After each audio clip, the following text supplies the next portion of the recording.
buat untuk di masa akan datang. Baiklah, adik-adik mahasiswa semuanya,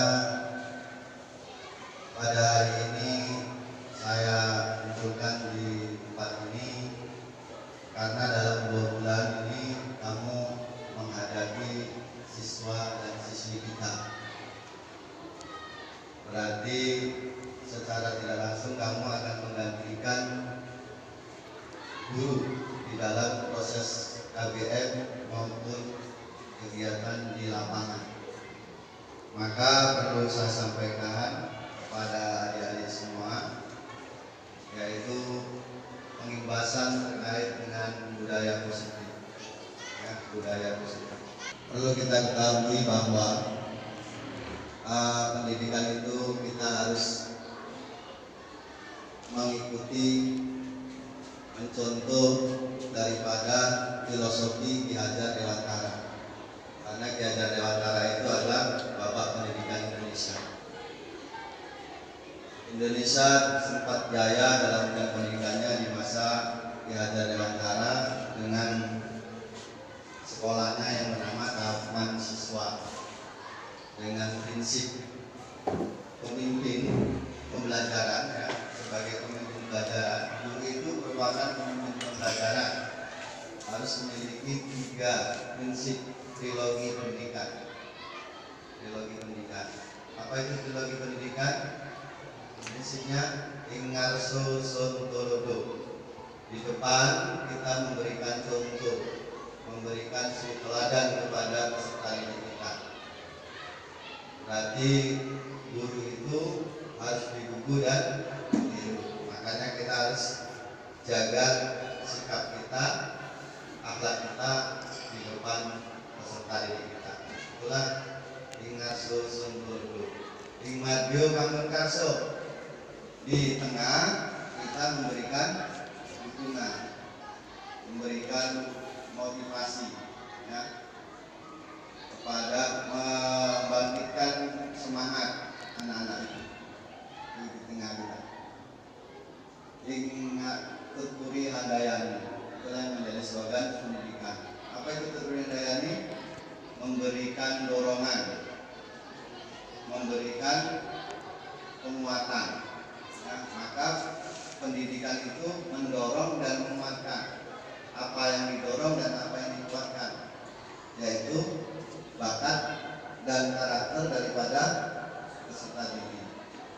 Maka ketika guru salah dalam mendorong dan salah dalam menguatkan, maka akan terjadi kesalahan fatal di dalam diri peserta didik itu sendiri. Untuk memulai pada acara ini, marilah kita hadir di ruangan ini seutuhnya. Ya, hadir seutuhnya di ruangan ini. Mindfulness, ya. Jangan ada bayangan, khayalan di luar sana. Tenangkan hati dan pikiran. Berdamai sejenak semua situasi dalam diri untuk hadir seutuhnya di ruangan ini. Biar apa? Biar kita dapat terkait dengan budaya positif. Acara ini kita buka dengan doa. Menurut ajaran agama dan kepercayaan kita masing-masing. Doa mulai. Doa selesai.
Oke, dari video yang ayat tadi, kira-kira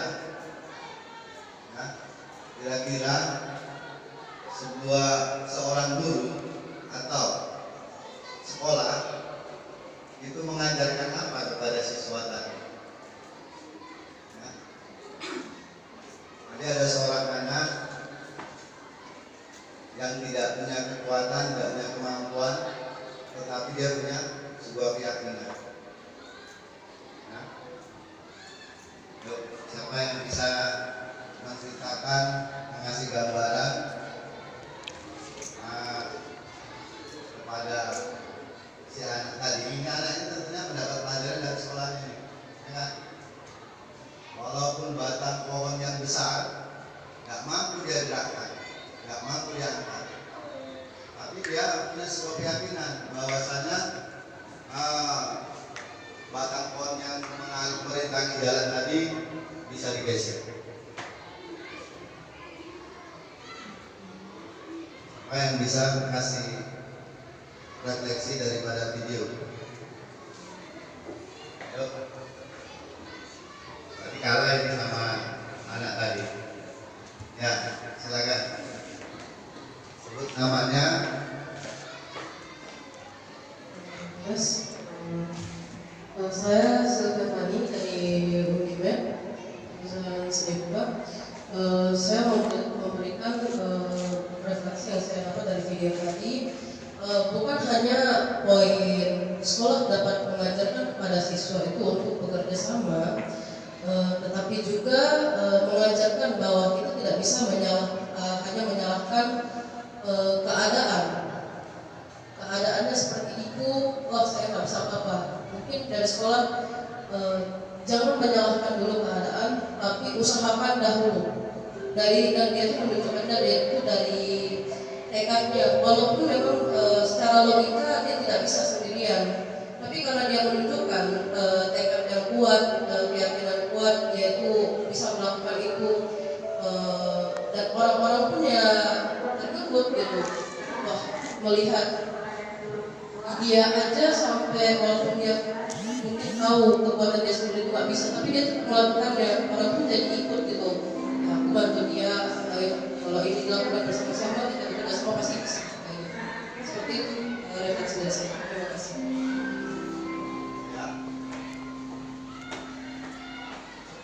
Bisa. Itu salah satu refleksi dari teman kita terkait video tadi. Bahwasanya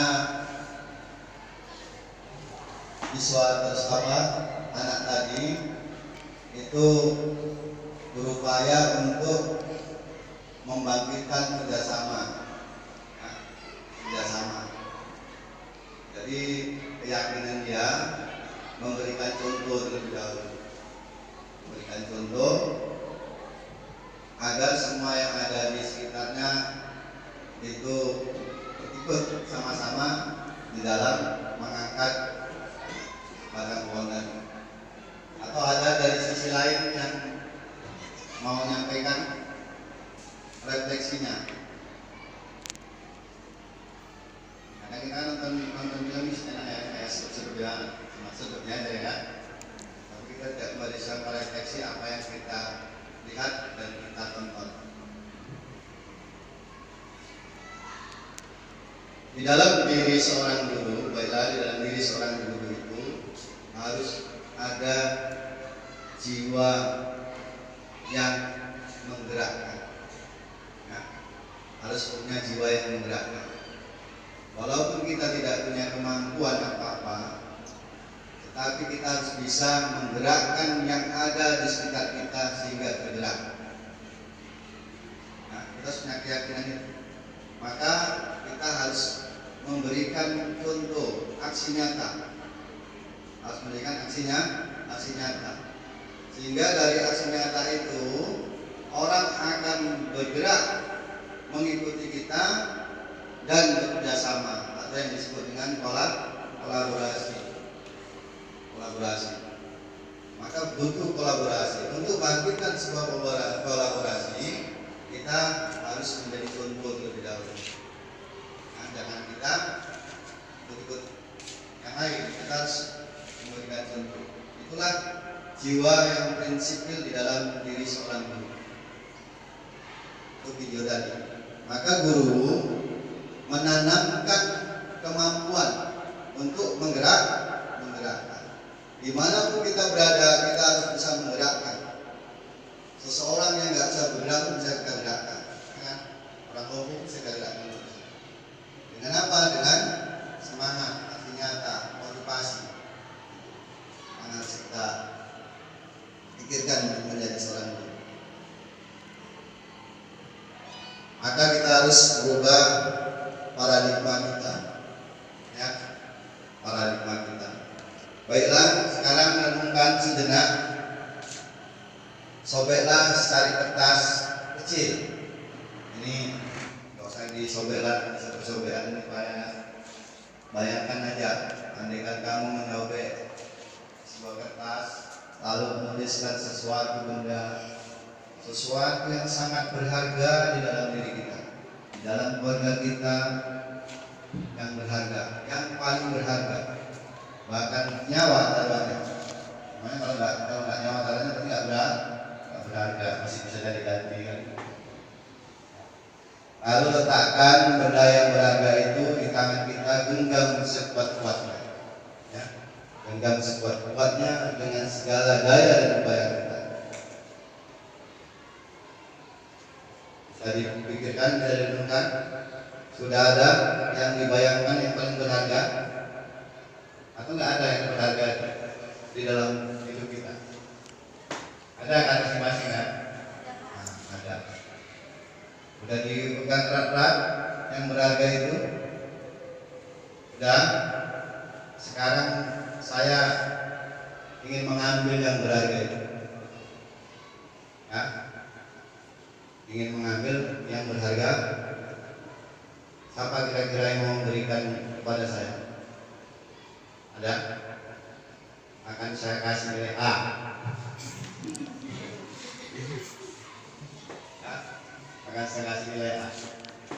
Kenapa? Karena saya punya kekuatan untuk menggerakkan. Wajar. Orang kepala sekolah punya kekuatan. Kalau besok kalian saya suruh pulang nih. Ya kan? Pulang kan? Pulang, nggak boleh masuk ke pahlawan. Yuk. Ada yang mau ngasih sama saya? Bisa? Bisa kau kasihkan sama saya? Siapa namamu? Rabiatul Adawiyah. Saya ingin meminta yang ada di dalam genggamanmu sesuatu yang sangat berharga itu. Dikasih nggak? Dikasih? Nggak? Nah, saya bayar. Mau? Berapapun yang kau inginkan saya kasih. Mau? Enggak? Nah, besok saya suruh pulang loh. Ya, enggak boleh mengadakan PPL di sini. Mau? Enggak diskusikan sama saya? Enggak? Enggak, saya telepon sekarang, Bu, PPL-nya. Hah? Mana Rabiatul? Saya telepon sekarang. Tak dikasih? Ya, tak dikasih. Itulah yang namanya prinsip nggak bisa ditawar-tawar, nggak bisa diperjualbelikan, dan nggak bisa digalikan, ya kan? Nah, saya mau tahu apa sih mereka itu? Keluarga yang berharga. Mungkin keluarganya diambil, itu ya.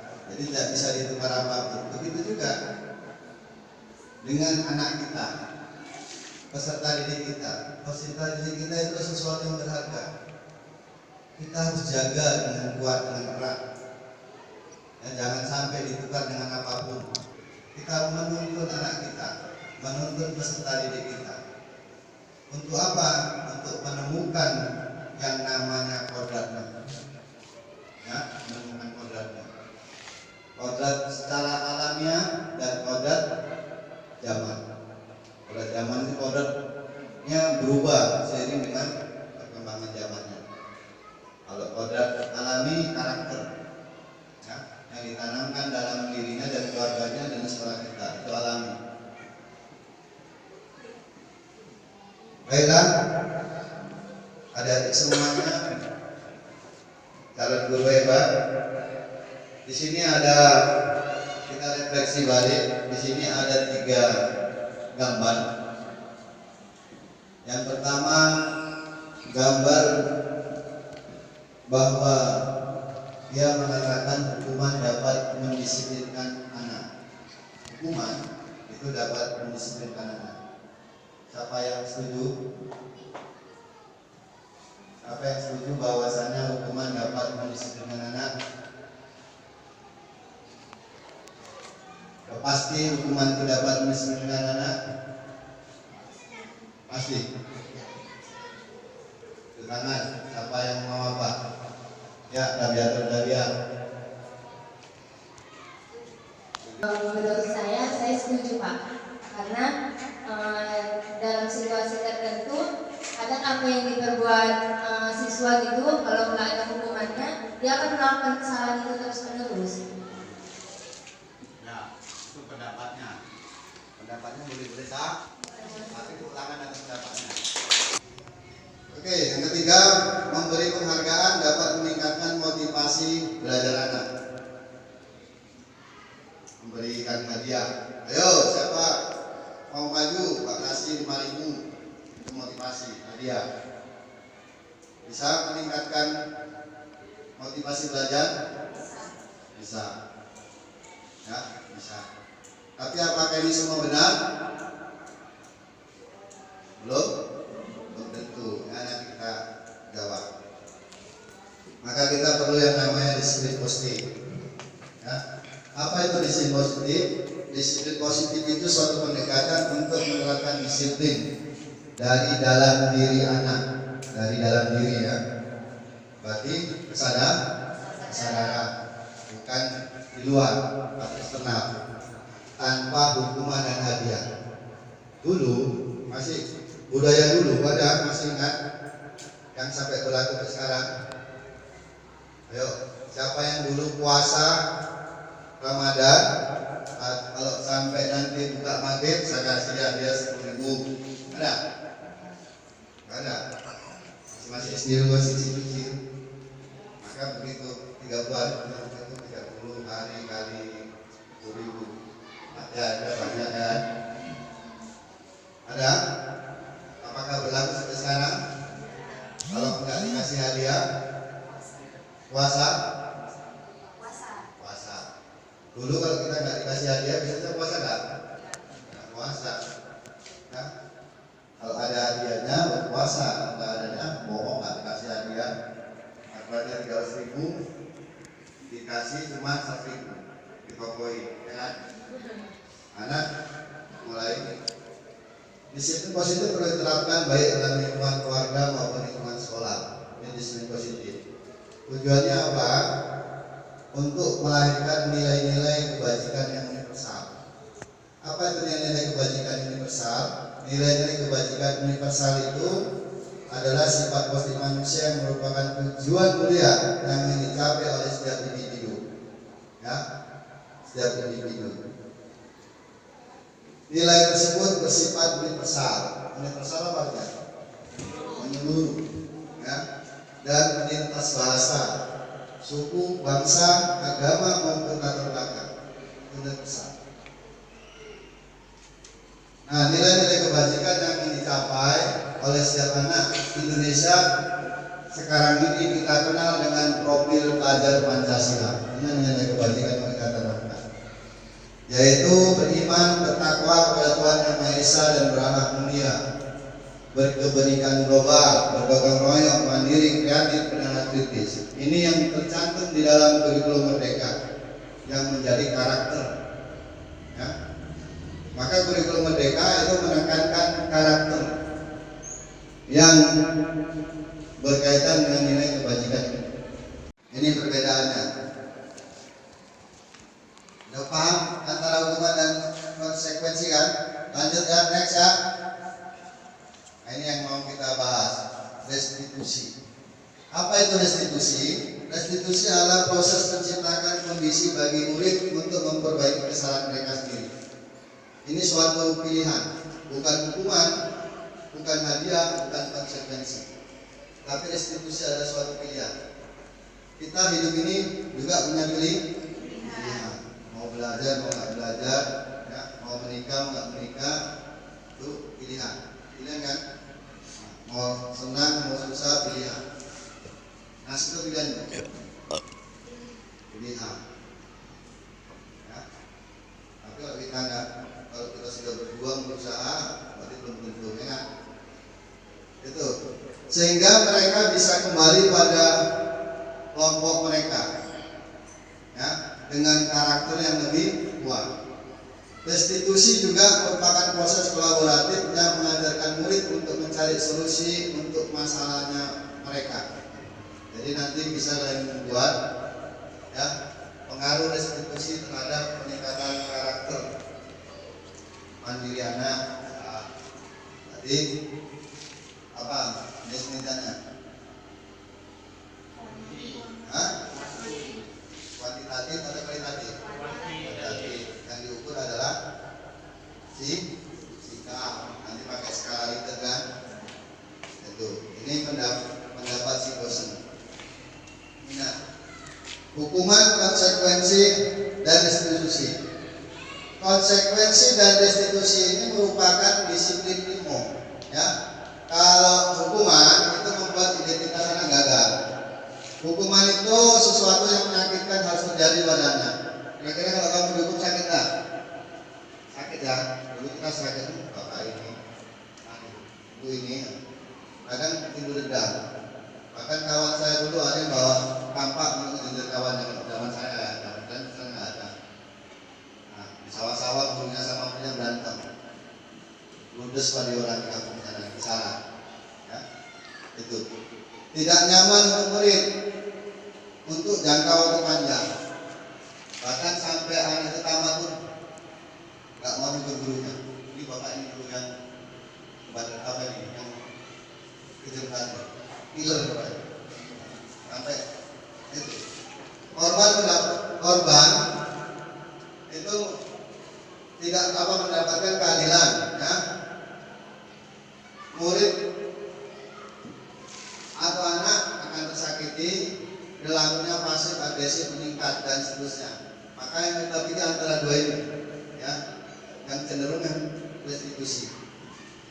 Nanti kalian dalami, saya kasih, ya, biar baca-baca untuk bekal kalian mengajar.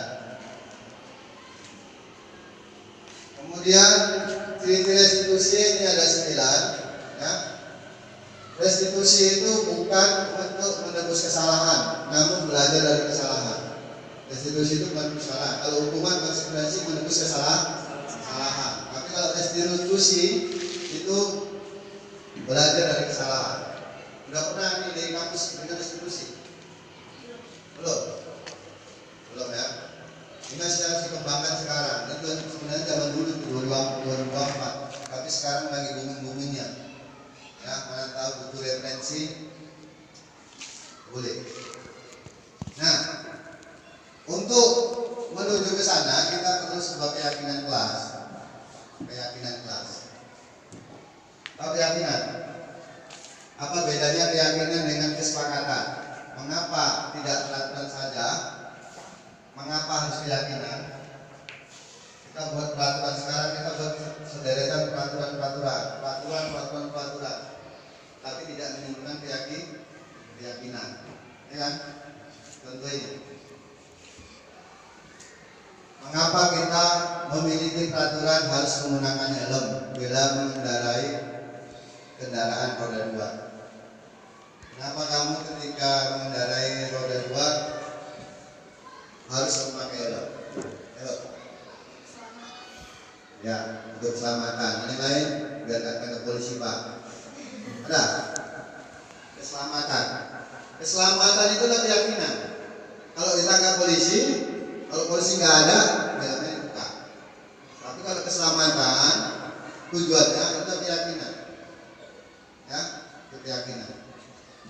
Mengapa kita memiliki peraturan 3M, menggunakan masker, mencuci tangan, dan menjaga jarak 1,5 meter pada saat pandemi COVID?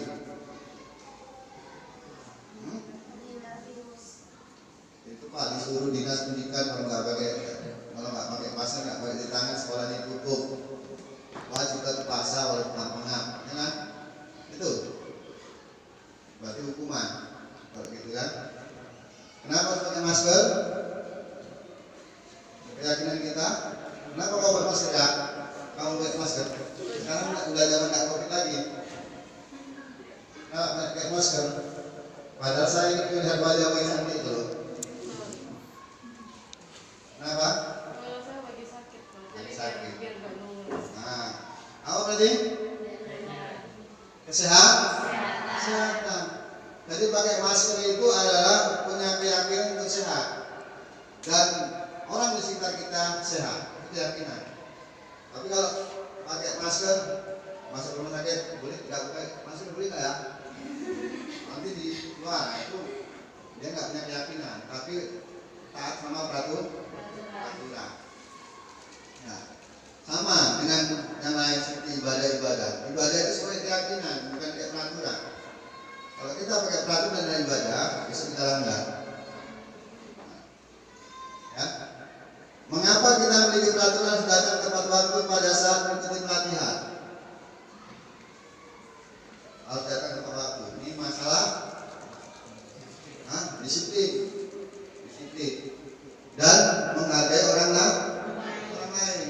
Ketika kita tidak tepat waktu dalam pelatihan, maka nunggu sampai kumpul dulu ya. Nah, seperti tadi nunggu sampai kumpul dulu, tidak disiplin namanya. Berarti kita tidak punya keyakinan. Ketika anak terlambat, itu sudah mengganggu mengganggu peraturan dan mengganggu anak yang berada di dalam kelas. Itu melanggar sebuah keyakinan. Ya, untuk mendukung motivasi intrinsik, semua ini keyakinan untuk mendukung motivasi intrinsik, maka perlu keyakinan dari dalam ya, dari dalam. Nah, paham?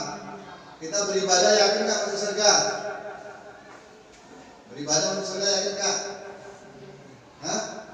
Kalau nggak yakin bisa nggak usah beribadah. Nah, kita punya keyakinan, maka kita beribadah. Walaupun masih abstrak, khayalan. Ya, kalau iya ya. Kayak mana bentuk pahala dan dosa ya? Karena abstrak kan? Tapi kita punya sebuah keyakinan. Gitu ya. Ini awalnya dari peraturan kelas itu akan masuk ke dalam diri si anak, maka akan menjadi keyakinan kelas. Keyakinan kelas yang berjalan itu akan menimbulkan lingkungan yang positif, dan lingkungan yang positif itu akan melahirkan budaya positif. Jadi kita nggak perlu peraturan lagi, sudah berjalan, nggak perlu tempel-tempel peraturan dan jalan. Kenapa? Karena sudah budaya. Ini yang mungkin diciptakan budaya positif ini. Apa itu keyakinan kelas? Setiap kita masuk ke kelas, kita punya kesepakatan kelas. Sampai kesepakatan kelas itu menjadi sebuah keyakinan. Contoh, masuk ke kelas, sebelum belajar kita berdoa sebagai menunjukkan profil beriman dan bertakwa. Tanda-tanda siswa itu beriman dan bertakwa dan gurunya benar-benar takwa nggak lupa. Mulai aktivitas berdoa. Keyakinan bersifat abstrak dari peraturan. Kalau peraturan rinci dan saking banyaknya, makanya kalau ada buat peraturan undang-undang segini tuh banyak. Nggak apa, mau sidang baru apa. Kemudian berupa pernyataan bersifat universal, umum sifatnya. Kalimat pernyataan dibuat dalam bentuk positif. Nanti masing-masing membantu gurunya membuat keyakinan kelas. Tanamkan keyakinan kelas. Ini belum juga, maka bisa gurunya juga ini yang mau didiseminasi. Ya. Keyakinan kelas hendaknya tidak terlalu banyak, sedikit tapi diyakini. Ya. Nah, sehingga mudah diingat dan dipahami. Kemudian diterapkan di lingkungan tersebut, semua warga kelas berkontribusi lewat kegiatan surah pendapat. Sebelum kita membuat kesepakatan kelas, kita harus tanya kepada siswanya. Itulah tandanya kita berpihak pada siswa. Jangan berpihak pada kita. Kamu berdoa ya. Kira-kira nak yang bagus apa ya sebelum belajar kita lakukan ya. Berdoa dulu Bu. Bersihkan dulu lingkungan ini dari sampah. Nah, itu awalnya surah pendapat. Baru apalagi ya biar pembelajaran kita ini kondusif. Kalau permisi minta izin tuh pada saat guru menerangkan nggak boleh keluar, tunggu gurunya saya menerangkan baru keluar. Itu aturan-aturan. Sehingga itu diyakini menjadi keyakinan kelas. Ya. Coba perhatikan dua keyakinan. Ini keyakinan kelas 9C, ini keyakinan kelas SMA YWKH Bandung. Kami warga kelas 12 IPS meyakini mana? Yang putih atau biru atau hijau? Ya. Yang sebelah kiri kanan saya atau sebelah kiri saya yang keyakinan kelas. Yo. Mana membuat keyakinan kelas? Keyakinan kelas aja nggak? Ngerti. Nanti tempel besok ini keyakinan kelas. Ketawa kita. Ini buat keyakinan kelas. Ya. Keyakinan kelas. Yang mana? Kiri. Yang kiri bapak kiri. Yang kiri. Berarti yang SMA. Ya. 19C 1 SMA. Ya. Siapa yang warna hijau sebelah kiri di tengah, yang sebelah kanan, yang ragu-ragu dan bimbang. Ya, tadi apa sudah disebutkan cirinya? Dia bersifat universal, nggak terperinci, tanggung jawab, disiplin, aktif, kreatif, toleransi, berlingkungan. Nah, ketika kita jagalah kebersihan, itu masuk keyakinan mana? Peduli lingkungan. Kenapa kita harus dulu menjaga peduli lingkungan atau peduli saya? Mengembalikan buku pada tempatnya. Itu masalah tanggung jawab. Ya kan? Hari tepat waktu. Itu. Jadi keyakinan ini harus kita tanamkan dalam diri anak. Dan ketika kita menyelesaikan masalah anak, kita harus kembalikan keyakinan, kembalikan kepada keyakinannya. Ya kan? Kira-kira kamu kalau nggak sholat bisa masuk surga nggak? Kan gitu, keyakinan. Dan kau nggak sholat nanti aku kasih nilai 80. Nggak sholat aku kasih nilai 40. Betul? Nggak betul. Maka dikembalikan kepada keyakinannya. Ini antara peraturan dan keyakinan kelas. Selalu kembalikan buku ke tempatnya. Keyakinan kelas yang mana? Jadi bertanggung jawab. Dilarang mengganggu orang lain. Toleransi atau menghargai. Ya. Hadirin sekitar sekolah 15 menit sebelum pembelajaran dimulai. Dilarang melakukan kekerasan. Dilarang melakukan kekerasan. Toleransi. Dilarang menggunakan narkoba. Wah, kesehatan kan? Bergantian atau menunggu giliran? Disiplin. Gunakan masker. Jangan berlari di kelas atau di koridor di ruangan. Agar mantap pemahamanmu, ya. Tanggung jawab, menghormati orang lain, berkomitmen keselamatan, menghormati orang lain, kesehatan, menghormati orang lain, bersabar. Ini salah satu keyakinan kelas. Jadi kita bisa mengumpulkan keyakinan kelas yang ada, yang sifatnya universal. Ketika dia salah, ingat, saya melanggar keyakinan yang ini. Gimana cara memperbaikinya? Jangan kita yang kasih hukuman, kasih ketentuan, hanya ditanggung. Restitusi itu menghindari hukuman, tapi menentukan pilihan sehingga dia membuka segala dirinya. Paham? Semua masalah itu terjadi karena kebutuhan dasar manusia.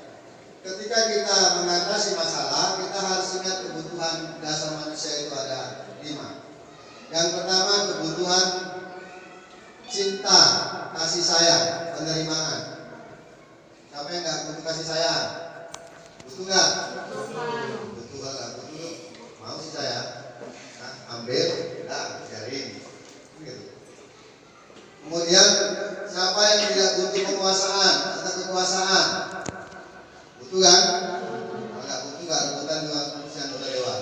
Butuh. Jabatan butuh, karena jabatan yang akan menang. Bertahan hidup, kebutuhan. Kebutuhan bertahan hidup tentunya apa?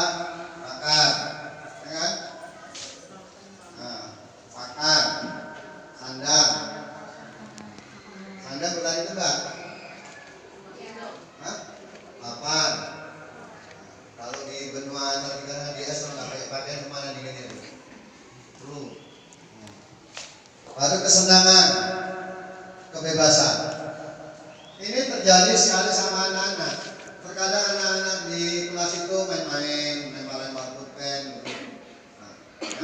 Bukan berarti anak itu nggak peduli sama kita. Maka kita sedikit mungkin mereka butuh perhatian. Maka kita berdasarkan perilakunya itu kita selidiki yang di sana. Mungkin di rumahnya nggak ada temannya. Nanya, kamu anak nomor berapa? Nomor 1. Adikmu ada? Nggak ada. Oh, berarti satu-satunya. Kawan mainmu ada? Nggak ada. Begitu ke sekolah, cari teman mainnya. Jadi itulah kebutuhan. Maka seorang guru harus pandai mengelola kebutuhan itu sehingga itu menjadi kekuatannya. Ya, jangan langsung dimarah-marahi. Kamu ya dari tadi ya, bapak terangkan main-main aja ya. Keluar. Anak ini makin nggak, masalahnya nggak teratasi, tambah masalah baru. Ya, itu. Ini harus menjadi dasar kebutuhan dasar manusia menurut William Besser ini harus menjadi dasar untuk penyelesaian. Nah, disinilah kita sebagai guru perlu memposisikan diri di dalam mengatasi masalah-masalah yang berkaitan dengan kebutuhan anak tadi. Seorang guru tadi bisa berada di posisi hukum, bisa menjadi posisi membuat rasa bersalah si anak, bisa sebagai teman, bisa sebagai pemantau, bisa sebagai manajer. Maka posisi yang paling dianjurkan di dalam proses pendidikan guru itu adalah manajer. Ya, ini 5 posisi itu. Ya, 5 posisi. Posisi hukum dan membuat rasa bersalah itu masih berupa hukuman, yaitu identitas gagal pada pidana. Si gagal. Ya, anak bermasalah, punya masalah timbul masalah baru lagi. Nah, maka yang diharapkan adalah posisi yang menghargai diri sendiri itu posisi manajer. Sekarang kita tadi cerita motivasi, hukuman, penghargaan, dan restitusi. Motivasi. Diana Gosen dalam bukunya mengatakan ada 3 motivasi manusia. 1 dan 2 ini merupakan motivasi yang datang dari luar atau eksternal, dan motivasi yang ketiga untuk menjadi orang yang mereka inginkan dan menghargai diri sendiri. Ini motivasi dalam diri. Ini yang mau kita kejar yang nomor 3. Ya, ini teori motivasi. Untuk menghindari ketidaknyamanan atau hukuman itu motivasi eksternal. Karena ada hukuman baru kita termotivasi untuk menghindar. Kalau nggak ada nyaman, nggak ada zona nyaman, kan gitu. Nah, andai kan dosen kalian mengatakan nggak usah belajar kalian akan kayak A, nggak usah belajar kan, udah di rumah aja, itu zona nyaman, tapi akan berdampak. Kemudian untuk mendapatkan imbalan atau penghargaan dari orang lain, ya, ini juga eksternal. Karena ada imbalan maka lahirlah motivasi. Tetapi yang kita mau tekankan itu adalah untuk menghargai diri sendiri, ya. Mau jadi apa kita nanti? Mau jadi apa anak kita? Itu motivasi dari dalam diri. Itulah yang namanya merdeka. Merdeka itu artinya tidak hanya terlepas dari perintah, tapi juga cakap buat pemerintah sendiri. Kita bisa memerintah diri sendiri. Pemerintah orang lain kita gampang, tapi memerintah diri kita sulit. Ya, itu yang merdeka. Jadi jangan kita paksakan diri kehendak kita kepada anak kita. Berikan kebebasan kepada anak kita. Itu namanya merdeka belajar. Dan kita juga merdeka mengajar. Mengajar kita nggak bisa diatur-atur oleh siapapun. Karena kita akan menuntun karakter anak. Hanya sesuai dengan kurikulum merdeka, sesuai dengan CP, capaian pembelajaran. Kalau di kurikulum 2013 sesuai dengan silabus, ya, dengan silabus. Ini tadi dihukum oleh penghargaan. Bahwa penghargaan berlaku sama dengan hukuman. Jadi kasih penghargaan sama hukuman sama itu. Dalam arti meminta atau membujuk seseorang melakukan sesuatu untuk memenuhi suatu tujuan tertentu dari orang yang meminta. Kata Al-Fiqh. Apa pengaruhnya? Itu berpengaruh jangka pendek dan jangka panjang. Jangka pendeknya kalau nggak dikasih ya namanya hadiah, ya, itu kalau nggak dikasih hadiahnya mogok ya. Bagi penghargaan itu juga menghukum. Itu. Nih, hukuman dan konsekuensi. Kadang kita dengar hukuman. Apa sih hukuman namanya? Konsekuensi sama apa beda? Tidak sama hukuman dengan konsekuensi. Tindakan terhadap suatu pelanggaran pada umumnya berbentuk hukuman atau konsekuensi, namun prakteknya berbeda. Hukuman bersifat tidak terencana. Suka hati kita, ya. Ya silakan sapu lapangan dari ujung gerbang ke ujung gerbang. Itu kita memberikannya tanpa alasan. Hukuman bersifat satu arah, jadi hanya menerima hukuman tanpa melalui kesepakatan, tidak ada tawar-tawar. Ketika dihukum ditawar, Pak, kok 2 kali, Pak, udah 5 kali aja. Nah, itu hukuman. Tidak ada tawaran maka makin ditambah. Hukuman bisa berupa fisik atau mental. Kalau fisik, anak ditampar, kan, disakiti bagian tubuhnya, dicubit. Kalau mental direndahkan, dilecehkan, itu mental. Ya. Konsekuensi itu sudah terencana atau sepakati. Berarti ada peraturan. Ketika sudah ada peraturan, ada konsekuensinya. Melanggar, ini konsekuensinya sudah terencana, ya. Namun konsekuensi maupun hukuman tetap saja membuat murid tidak nyaman. Mau dibuat peraturan, mau dibuat hukuman tetap tidak nyaman. Ya, ini perhatikan. Ada beberapa kasus dari tindakan guru. Kita uji penalaran kita. Mencatat 100 kali di dalam buku kalimat, saya tidak akan terlambat lagi, saya tidak akan terlambat lagi. Karena Ini hukuman atau konsekuensi? Hukuman. Ada kata satu nanti. Hukuman satu. Ya, nanti kita cek sendiri.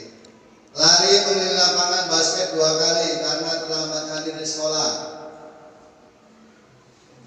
Hukuman atau konsekuensi? Lari mengelilingi lapangan basket 2 kali karena terlambat hadir. Terlambat hadir ini ada hubungannya terlambat hadir dengan lari 2 kali? Murid diminta simak di video. Ya. Salam bahagia Ibu dan Bapak guru hebat. Dalam penerapan disiplin positif restitusi, salah satu program yang dikembangkan adalah 5 posisi kontrol. 5 posisi kontrol dalam restitusi adalah proses perjalanan seorang pendidik agar dapat mengenali dirinya. Pada video kali ini, kita akan membahas tentang 5 posisi kontrol yang dikembangkan oleh Diane Goshen dan contoh penerapannya.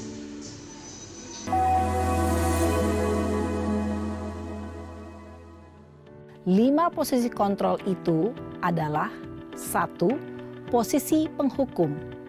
2. Posisi pembuat merasa bersalah. 3. Posisi teman. 4. Posisi pemantau atau monitor. Dan 5. Posisi manajer.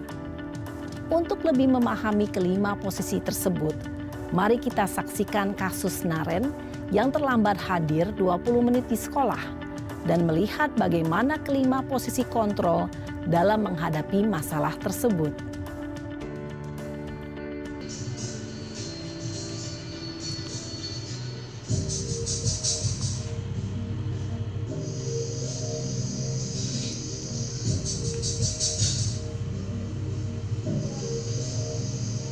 Naren! Sini kamu!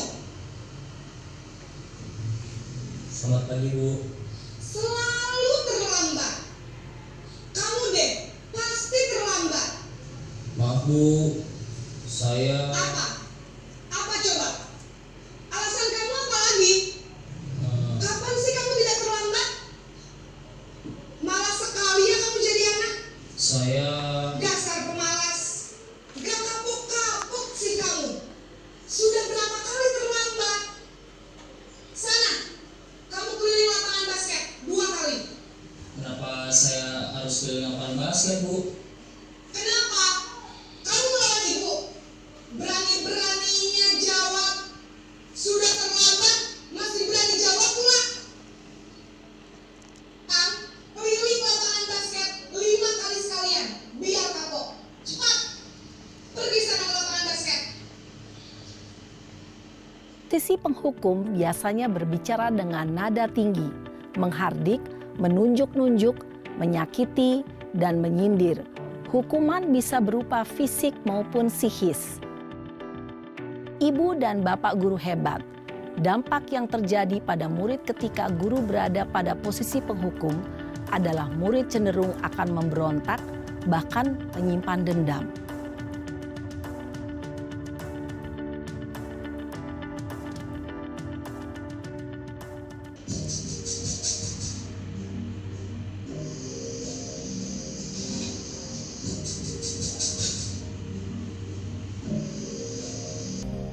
Naren!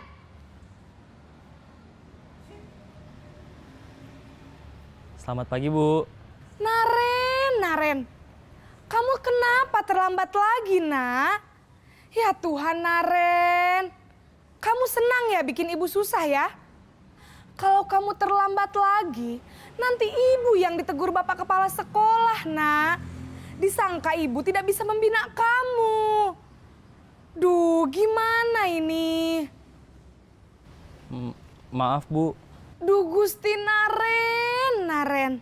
Kamu suka ya kalau ibu ditegur Bapak Kepala Sekolah? Terus, sekarang ibu harus tulis apa ini di buku absen? Ini kamu sudah sering terlambat loh. Ibu harus apa coba? Maaf, Bu. Maaf sekali.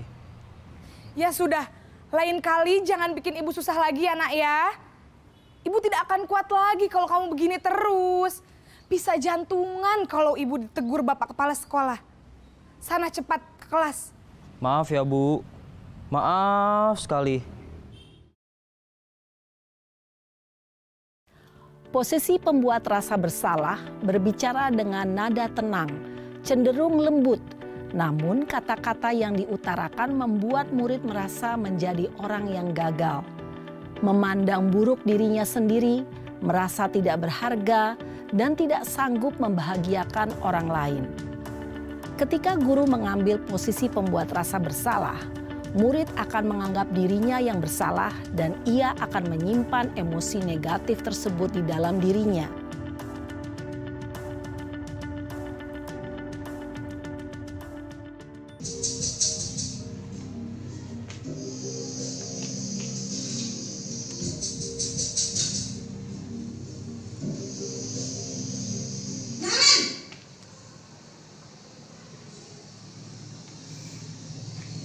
Selamat pagi Bu. Wah, sudah jam berapa ini nak? Terlambat lagi ya sayang.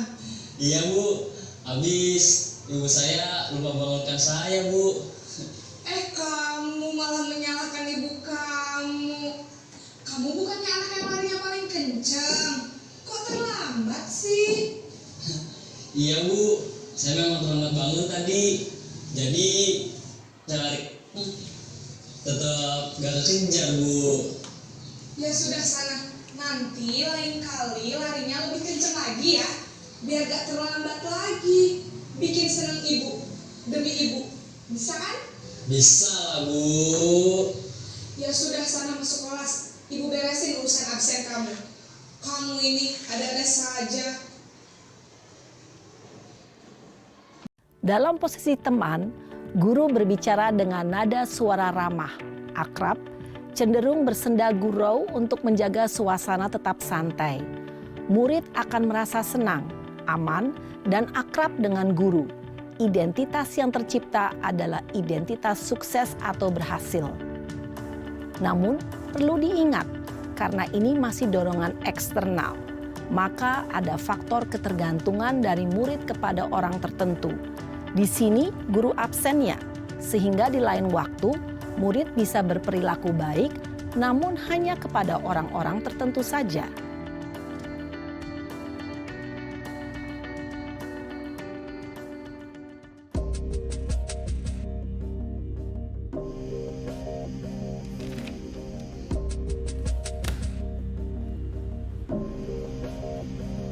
Naren!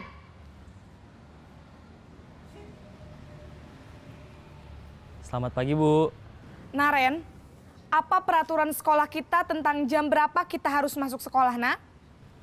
Kita harus di sekolah jam 7 Bu. Iya, betul. Sekarang sudah jam 7.20. Naren sudah tahu konsekuensinya jika terlambat hadir. Paham Bu, saya harus tinggal kelas pas jam istirahat selama 20 menit. Iya, benar. Konsekuensinya demikian. Jadi nanti jam 9.30 pas istirahat, kamu harus tinggal di kelas, kerjakan tugas tambahan untuk ketertinggalan kamu, ya? Baik Bu. Posisi pemantau mengandalkan penghitungan atau data untuk mengontrol murid. Guru mengarahkan murid berdasarkan peraturan dan konsekuensi. Seorang pemantau menunjukkan bahasa tubuh dan ekspresi wajah yang datar dan cenderung formal.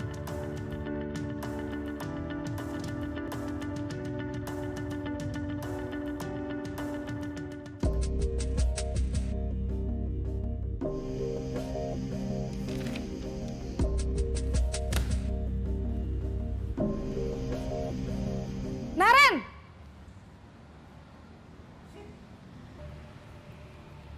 Selamat pagi Bu. Selamat pagi, Naren. Maaf Bu, saya terlambat. Iya, sekolah masuknya jam 7, sekarang sudah jam 7.20. Jadi sekarang bagaimana ini, Naren? Maaf Bu, saya lupa setel alarm saya semalam. Baiklah, menurut kamu, keyakinan sekolah yang mana yang perlu kamu tingkatkan? Menghargai diri sendiri dan orang lain mungkin ya, Bu. Setuju. Jadi, apakah Naren meyakini prinsip saling menghormati tersebut? Iya, Bu. Saya meyakininya. Apakah Naren bersedia memperbaiki masalah keterlambatan ini? Bersedia, Bu. Bagaimana kamu akan perbaiki masalah keterlambatan ini? Saya akan coba untuk tidak lupa menyetel alarm saya, Bu. Baik, kalau Naren lupa menyetel alarm di rumah, ada orang yang kira-kira bisa bantu mengingatkan tidak? Ada, Bu. Kakak saya, Kak Ema. Ada lagi selain Kak Ema? Selain Kak Ema, ada ibu saya. Baik, jadi yang mengingatkan Naren adalah Kak Ema dan ibu kamu ya? Kira-kira akan mulai setel alarm kapan nih Naren? Setelah pulang sekolah, akan segera saya lakukan. Baik, jadi Naren akan setel alarm untuk bangun besok pagi dan akan diingatkan oleh kakak dan ibunda Naren ya. Ada lagi yang mungkin perlu dilakukan Naren? Agar tidak terlambat bangun lagi. Tidak ada, Bu. Baik Naren, terima kasih untuk kerjasama kamu. Sekarang kamu perlu kembali ke kelas untuk belajar. Baik, Bu. Terima kasih. Posisi manajer adalah posisi kontrol yang disarankan untuk membimbing murid memiliki sikap disiplin yang positif, yaitu murid yang mandiri, bertanggung jawab, dan dapat memecahkan masalah. Tujuan dari posisi ini adalah agar murid dapat berefleksi atas tindakannya.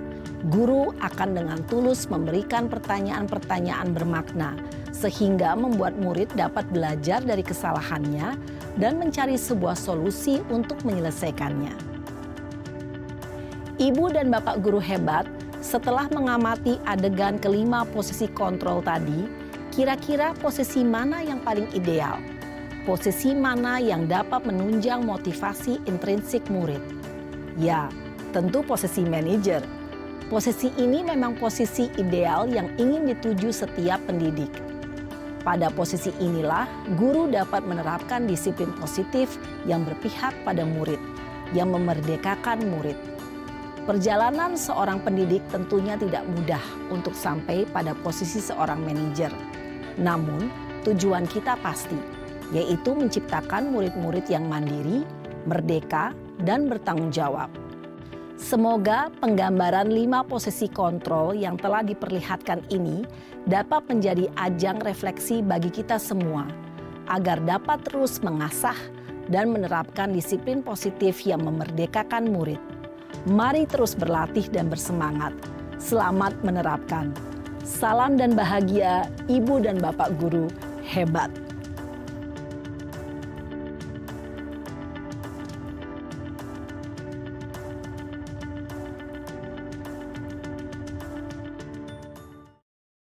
Dari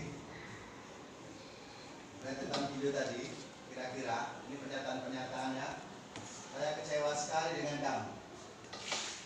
Ini sebagai guru ini sebagai posisi kontrol di mana ya? Membuat rasa bersalah. Hah? Saya kecewa sekali dengan kamu. Rasa? Kamu tidak pernah benar melakukannya. Hukum. Ayo lakukan demi ibu dan bapak. Teman, apakah kamu mau mendapatkan stiker bintang hari ini?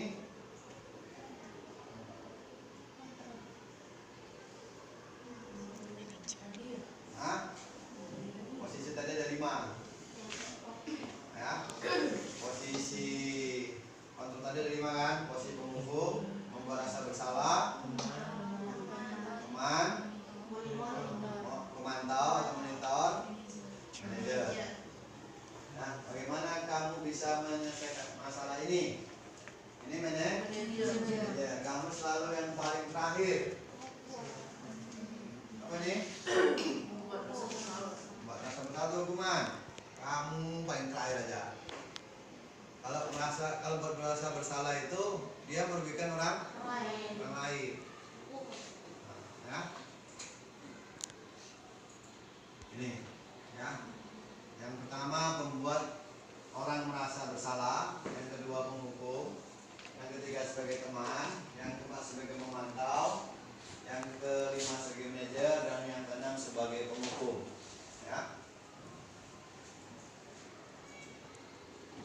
segitiga restitusi.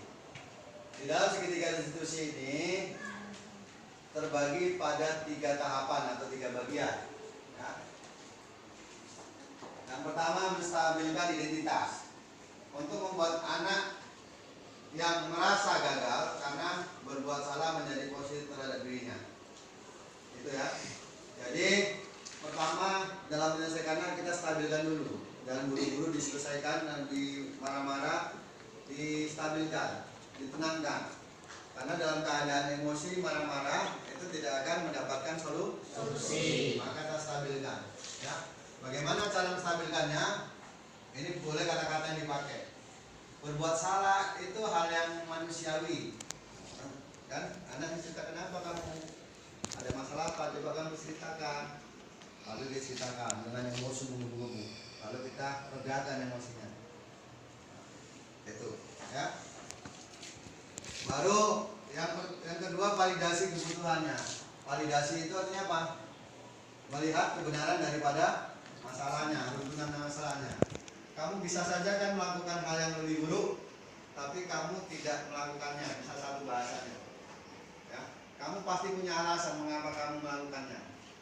Itu kita catatnya, biar kita dapat solusi penyelesaiannya.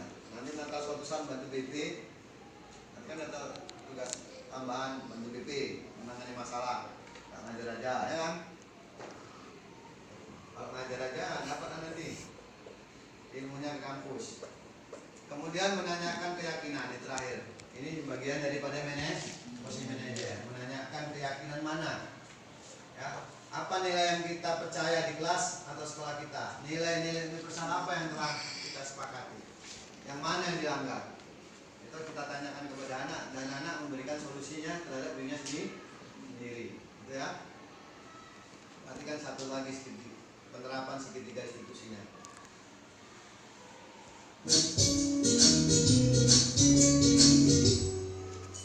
Salam dan bahagia Ibu dan Bapak guru hebat.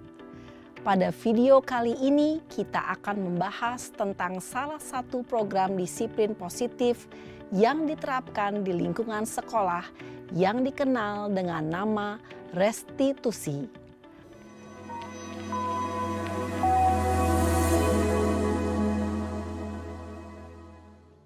Restitusi dikembangkan oleh pakar pendidikan Diane Gosson, berlandaskan pada teori kontrol Dr. William Glasser.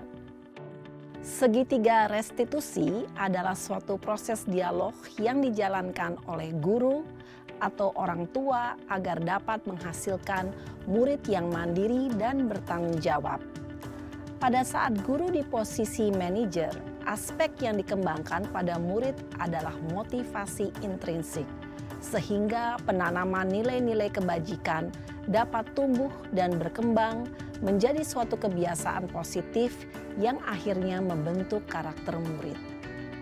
Proses dialog ini terdiri dari 3 langkah yang digambarkan pada ketiga sisi pada segitiga restitusi. Sisi pertama adalah menstabilkan identitas. Sisi yang kedua adalah validasi tindakan yang salah. Dan sisi yang ketiga adalah menanyakan keyakinan. Ibu dan Bapak guru, berikut ini akan ditunjukkan bagaimana seorang guru berada dalam posisi manajer menggunakan penerapan segitiga restitusi. Siang Sarah. Siang Pak. Sudah lama nggak ketemu Sarah. Kenapa hari ini ada di sini? Kesel Pak, kesel banget. Masa aku dikatain tukang fitnah Pak? Ya aku marah lah. Aku balik ngatain Eka di depan kelas. Kesel banget. Oh begitu. Ya pasti kamu marah dan kesal. Bapak juga akan marah apabila ada yang menuduh Bapak seperti itu. Kemudian pada saat itu kamu mau melakukan apa? Ya saya langsung ngatain Eka lah Pak. Kesel banget. Saya bentak-bentak dia depan teman-teman lain. Oh begitu. Pasti kamu melakukan seperti itu karena suatu alasan tertentu kan? Iyalah, masa saya diam saja Pak? Ya saya bela diri lah. Masa saya dituduh tukang fitnah? Ya wajar lah. Mempertahankan harga diri itu sesuatu yang penting buat kamu. Untung kamu tidak bertindak lebih gegabah lagi. Hanya membentak-bentak. Iya Pak. Untung saya masih bersabar dan hanya membentak saja.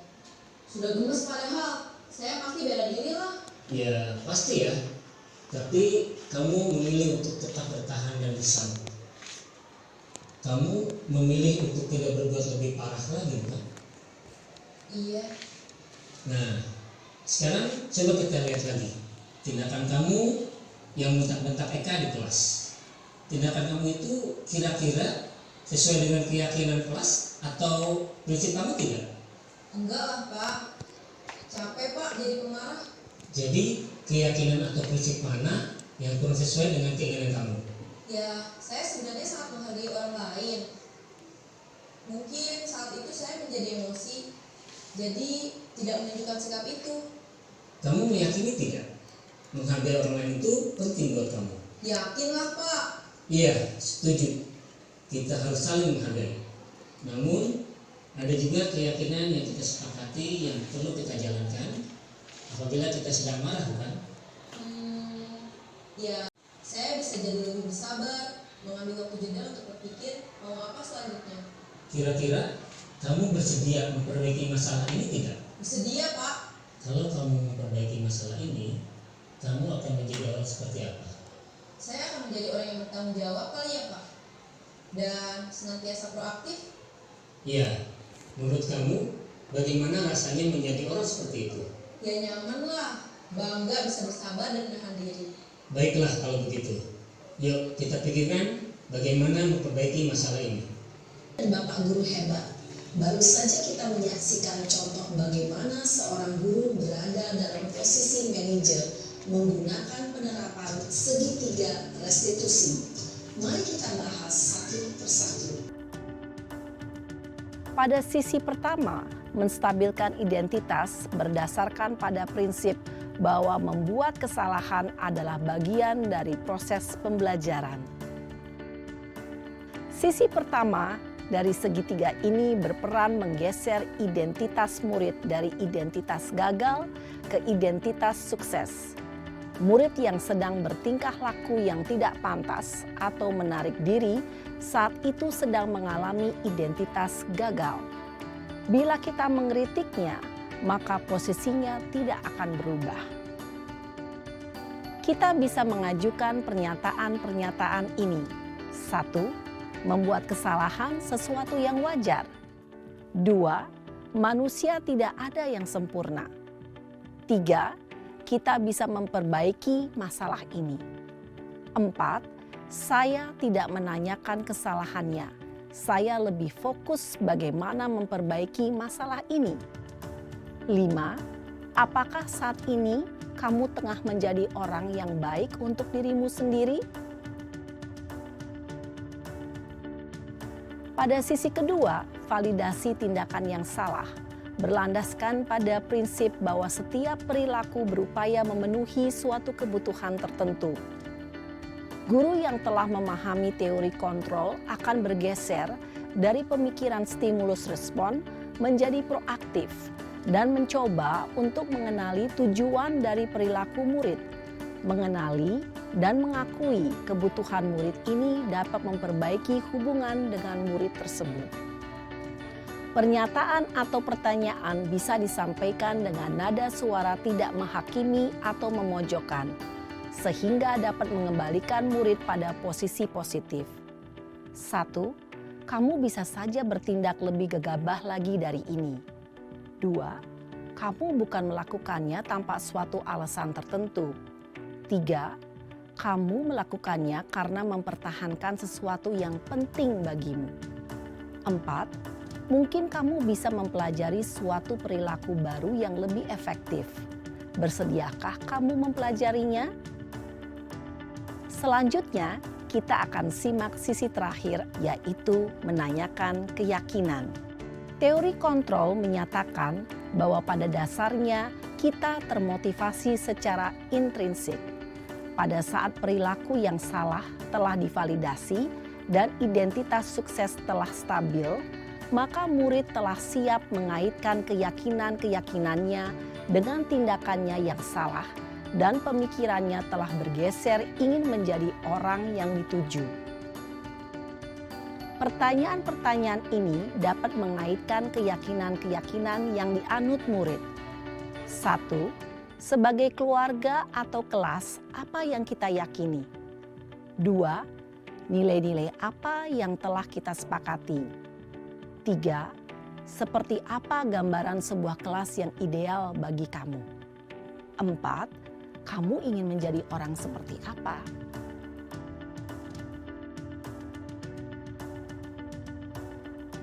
Dalam menerapkan segitiga restitusi, perlu diperhatikan beberapa hal, yaitu 1. Perilaku yang salah perlu dikaitkan dengan nilai-nilai atau keyakinan-keyakinan yang telah disepakati atau dituju. 2. Kesediaan orang yang melakukan kesalahan untuk memperbaiki masalah. 3. Pemecahan masalah sebisa mungkin relevan atau memiliki hubungan dengan masalah yang ada. 4. Usaha.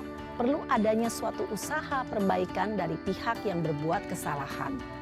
5. Waktu. Perlu didedikasikan waktu dari pihak yang berbuat kesalahan. Tanyakan kapan akan mulai diberlakukan usaha untuk memperbaiki masalah. Dengan memahami struktur penerapan segitiga restitusi, diharapkan guru dapat menerapkan posisinya sebagai manajer dengan mengajukan pertanyaan-pertanyaan bermakna yang dapat membuat murid menjadi lebih percaya diri, bertanggung jawab, dan mandiri. Nah, Ibu Bapak Guru perlu tidaknya mengikuti ketiga tahapan dalam segitiga restitusi bergantung pada ringan beratnya suatu permasalahan. Misalnya, bila permasalahan tersebut ringan, maka tidak perlu dijalankan secara berurutan. Bahkan bisa semudah menanyakan apa keyakinan yang kita sepakati. Dengan menjalankan segitiga restitusi, dengan mengajukan pertanyaan-pertanyaan bermakna, diharapkan murid menjadi lebih kuat secara pribadi, dapat membuka wawasan murid agar dapat menyelesaikan permasalahannya sendiri, semakin percaya diri, mandiri, dan merdeka. Salam dan bahagia, Ibu Bapak Guru hebat.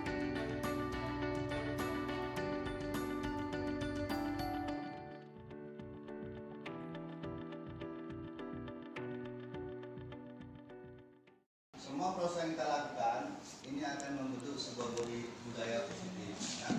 Budaya positif itu merupakan perwujudan dari nilai atau keyakinan universal yang diterapkan di sekolah. Budaya positif itu diawali dengan perubahan paradigma tentang teori kontrol tadi. Sampai 5 posisi kontrol dan yang terakhir segitiga restitusi.